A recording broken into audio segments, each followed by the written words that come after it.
I remember reading a quote that says, I wish you failure so you could better temper success. I wish you sadness so you could better measure joy. And I often say the ability to learn is a gift, even when pain is your teacher. Pain plus reflection equals progress. What's the painful moments in your life, right? What's the reflection that's attached to it? And what's the progress that's going to come as a result of it? Failure should not become a prison house where you're held hostage the rest of your life by your mistakes. You might be down, but down is not your destiny. Life is full of uncertainty. So if you live this life like you have a whole bunch of second tries and opportunities, you're not going to get the most out of it. You got to live each and every single day like tomorrow's not guaranteed, because I promise you it's not. Everything starts in the thoughts you think. You are no better than the thoughts you think. If you think little, you go little. If you think weak, you go weak. If you think up, you go up. One thought. Slap yourself in the head. One thought. That's how close you are. I hear so many people talk about the things that they want in life, but not what they're willing to do to get those things. There's not going to be any handouts. You're going to have to sacrifice something in order for you to get everything. Everything you deserve. Not what you want, but what you deserve. If you're not willing to put in the time, the effort, and the work, why on earth do you think you deserve anything? I tell you all the time that if you can see the invisible, you can do the impossible. I said if you can see the invisible, you can do the impossible. If you can see it, if you can get a vision, the Bible says without a vision, people perish. That's why you had to get a new mind. Once you get a new mind, you start building outwardly what you see inwardly. Listen to me. Most people give up when they're tired, but a disciplined person gives up when they're done. Discipline is the bridge between your goals and your outcomes. Either suffer the price of discipline or suffer the price of regret. Inspiration gets you going, but it's discipline that keeps you growing. Lay a disciplinary structure on yourself. Get the chaos in check. And then you can move towards a state that's freer. This is discipline first. Like, look, if you're going to become a concert pianist, there's going to be several thousand hours of extraordinarily disciplined practice. That's the imposition of order on your potential, let's say. But what comes out of that is a much grander freedom. What is preventing most people from moving in the direction that they want to move is a lack of discipline. And no one wants to hear that answer. It's the harshest answer. It's not cool. It's not good clickbait, right? If you want to make progress in your life, you got to have discipline. Mm-hmm. That's how you get there. Discipline is the root of all good qualities. Where there is no vision, the people perish. So the key to your life is finding a vision that imposes discipline on you. Now, one thing I want to straighten out, big time. Discipline is not punishment. It's not. Discipline is training. That's all it is.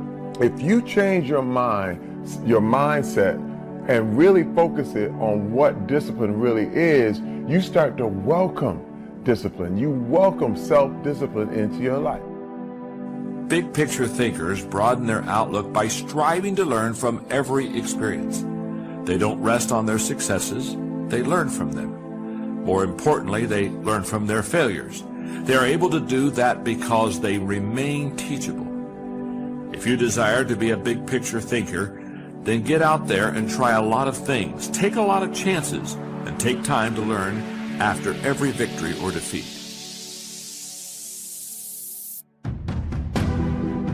When you think about growing, the opportunity for growth, man, is limitless. Every single day, you got all of us in the world that are dealing with a similar situation, but people are responding differently.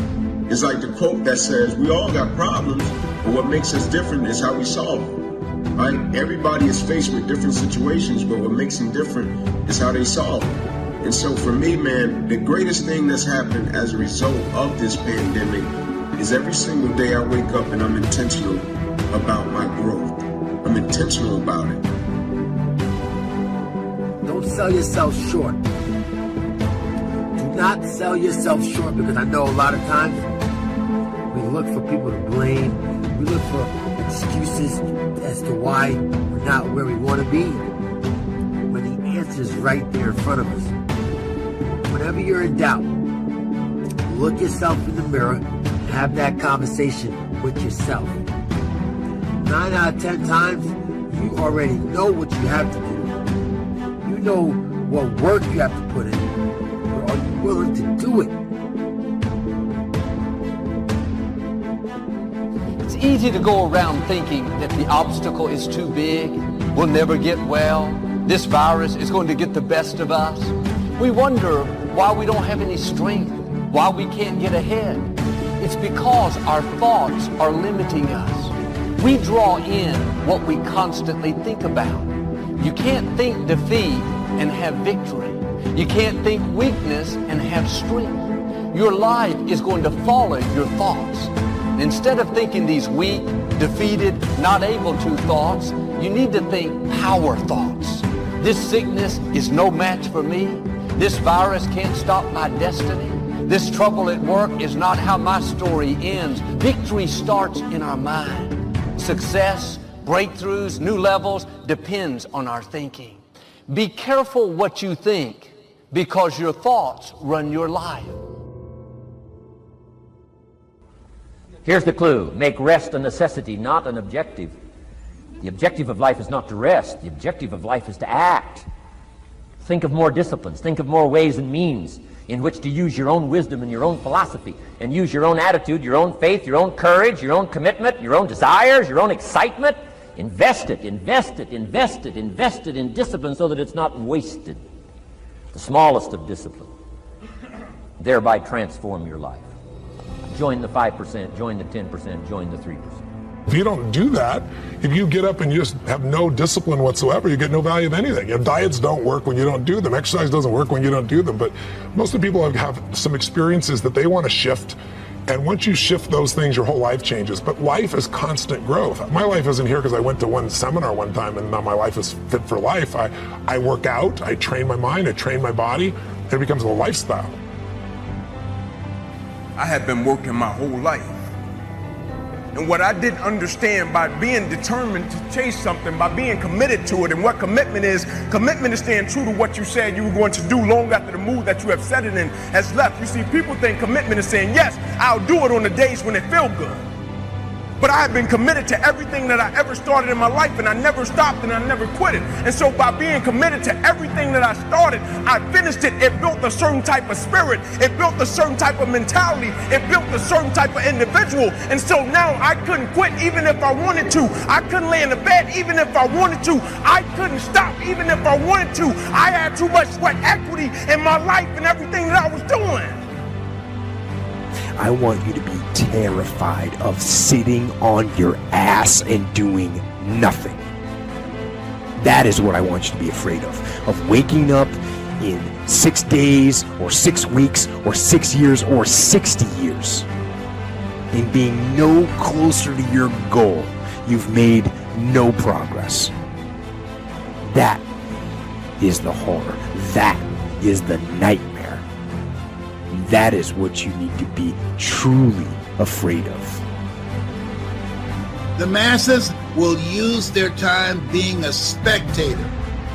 We have been conditioned and programmed to be spectators, to watch people live their dreams. You want to use your time living the kind of life that people watch you.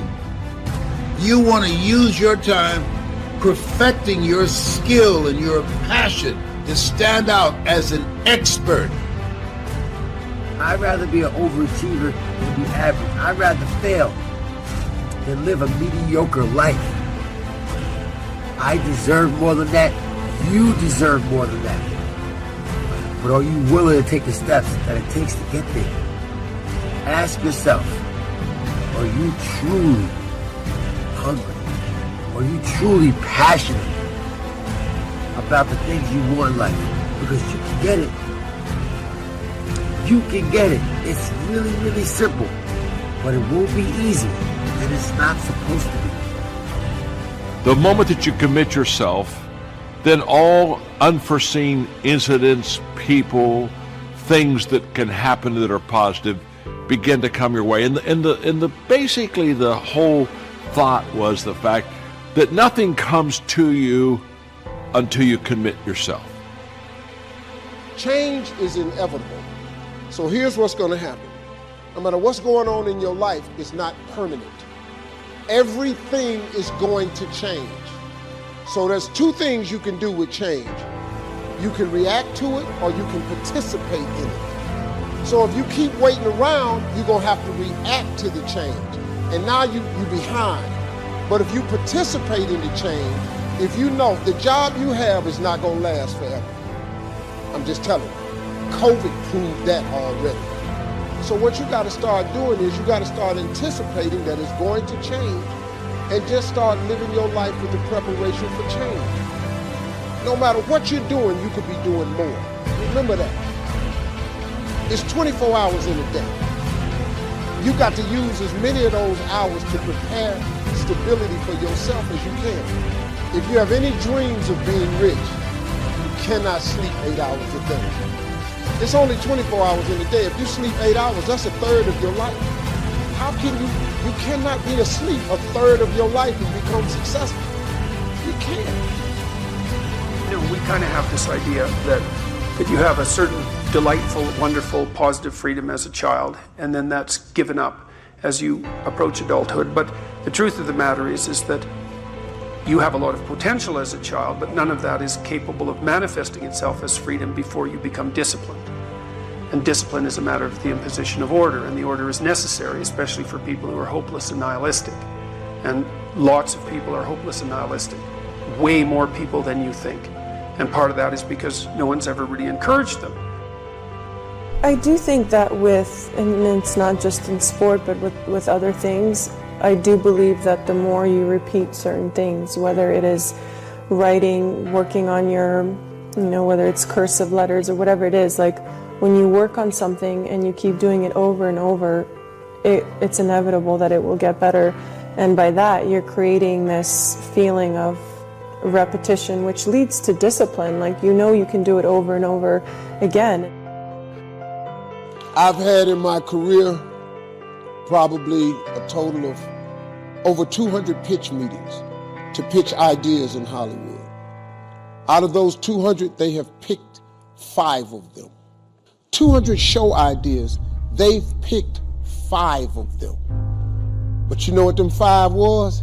Hits. In 33 years, 5 ideas got picked. All I need is 5 hits. That's all. To be productive, to make an impact, to create a presence. That's why we're here. To work. To leave our mark. And so do an evaluation of yourself. Ask yourself, if you look at 24 hours, how much time do you spend developing your mind? How much time do you spend learning a new skill? The economy has changed.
47 million jobs will be lost to artificial intelligence.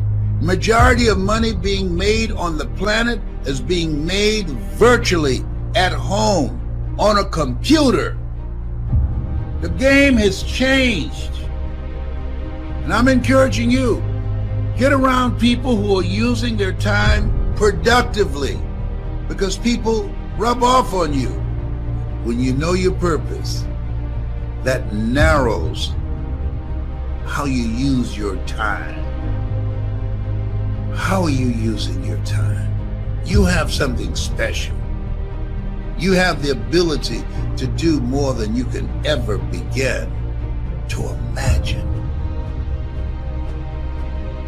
If discipline comes from somewhere else, it's very, very hard to remain consistent because you tend to resist. It's wild because I see trainers and they're in the gym with people and the guy or girl that they're working out hates their workout, hates it, because the discipline is coming from somewhere else. It's something that you dread every time you go in. You don't really want to do it. It's like, but oh no, my trainer's here. He's about to, beat me up and make me feel crazy. Well, the truth is, every trainer should work his way out of your life. So you can go ahead, do your own workout, do your own thing, practice self-discipline. Resilience is very different than being numb. Resilience means you experience, you feel, you fail, you hurt, but you keep going. When we are hit by a crisis, people that just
kind of go numb, which basically means that I feel nothing, I'm not learning, I'm kind of like not even living.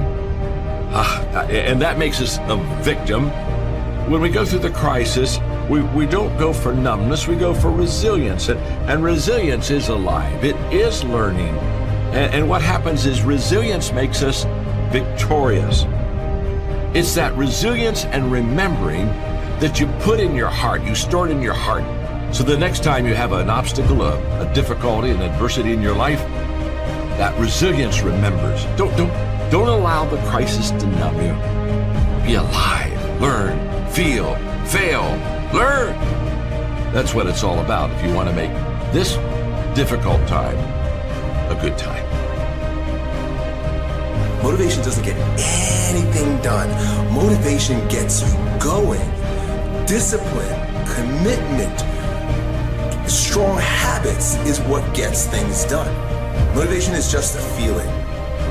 Grounded action is what gets things done. So here's my invitation to you. The next time you feel motivated, don't do anything grand and exciting or set any lofty expectations for yourself to like stay that way or whatever the case may be. Get a pad and paper and write down 1 or 2 things that you're going to commit to doing every single day, no matter what. You're gonna use that motivation to build a machine for yourself.